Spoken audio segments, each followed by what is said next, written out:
મિત્ર, કેમ છો મારા વાલા ગુજરાતીઓ? બરાબર. અને હું જામનગરમાં પહોંચી ગયો હું, અને જામનગરમાં કંઈક 10 કિલોમીટર અંતરની બહાર હતો. બરાબર.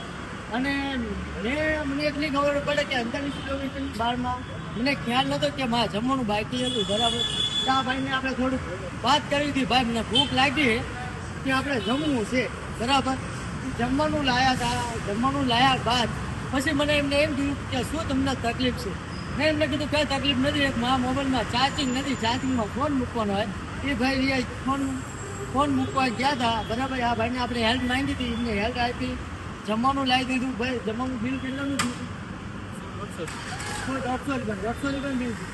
150 રૂપિયાનું બિલ થયું હતું. આ ભાઈનો આપણે દિલથી આભાર માનવી. એ ભાઈને મેં કીધું કે હું પૈસા આપ, કે ભાઈ આપણા ભાઈ પૈસા લીધા નહીં, એમને એ ખુદ પોતે જમવાનું લાયા. બરાબર. જમવાનું એક નંબર હતું, ખોટું નહીં કહેતો યાર.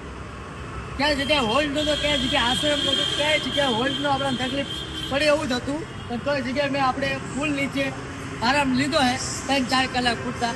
પછી હવે દ્વારકા નીકળવાનું છે 3 સાડા 3 પછી.